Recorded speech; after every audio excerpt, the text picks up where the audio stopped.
জাম কাঁঠাল লিচু নিয়ে যারা নির্বাচন কমিশনের সামনে অনশন করেছে, হেভিওয়েট এক নেতা এসে তাকে জমজম কূপের পানি খাইয়ে তার অনশন ভঙ্গ করেছে। শিলংয়ে কিডন্যাপ হওয়ার নাটক করি নেই। আপনারা দেখেছেন যে নির্বাচন কমিশনারের কর্তৃক সানাউল্লাহ সাহেব একটি ঘোষণা দিয়েছেন, একটি সিদ্ধান্ত জানিয়েছেন, যা বিধি ভঙ্গ করেছেন এবং নীতির জায়গা থেকে সে তার ওই পদে থাকার নৈতিকতা হারিয়েছেন। সেটি হচ্ছে বড় বড় রাজনৈতিক দলের প্রার্থীদের যারা দ্বৈত নাগরিক কিংবা ঋণখেলাপি যারা করছে তাদেরকে তারা মনোনয়নপত্র বৈধতা দিয়েছেন। এবং তার সাথে আমরা দেখছি আম জাম কাঁঠাল লিচু নিয়ে যারা নির্বাচন কমিশনের সামনে অনশন করেছে, বৃহৎ এক রাজনৈতিক দলের হেভিওয়েট এক নেতা এসে তাকে জমজম কূপের পানি খাইয়ে তার অনশন ভঙ্গ করেছে।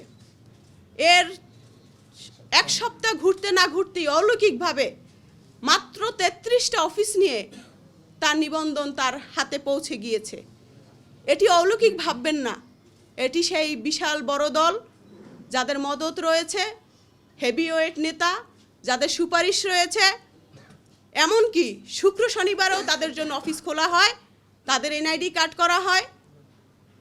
আমরা তো স্পষ্টভাবে বলেছি আমাদের জীবনের 5 তারিখের পরে এই জীবনের প্রতি কোনো মায়া নেই। আমরা যতটুকু বেঁচে আছি আমরা বোনাস জীবনযাপন করছি। হাসিনার মতো মানুষকেই আমরা ভয় পাইনি, তার বিরুদ্ধে আমরা রুখে দাঁড়িয়েছি, আন্দোলন সংগ্রাম করেছি। আজকে যদি 5 তারিখ না আসতো তাহলে আমার অবস্থা কি হতো, আমাদের অবস্থা কি হতো, আপনারা যারা নিউজ কাভারেজ করেছেন আপনাদের কি অবস্থা হতো একবার ভেবে দেখুন। অতএব হাসিনার মতো দুর্গ কোনো রাজনৈতিক দল এখন পর্যন্ত তৈরি করতে পারেনি। সেই হাসিনার চোখে চোখ রেখে রক্তচক্ষু উপেক্ষা করে হাসিনার অবৈধ মসনদ ভেঙে দিয়েছি। আমরা সেই তরুণ, আমরা সেই জেনজি। অতএব কোনো বড় রাজনৈতিক দলের নেতা রুষ্ট হলো, কোনো বড় রাজনৈতিক দল রুষ্ট হলো, তাতে আমরা কেয়ার করি না। যেটা কথা স্পষ্ট সেটা স্পষ্টভাবে বলবো। আমরা জুলাই যোদ্ধা করেছি, আমরা মুসলেকা দিয়ে বিদেশে বসে রইনি। আমরা শিলংয়ে কিডন্যাপ হওয়ার নাটক করি নেই।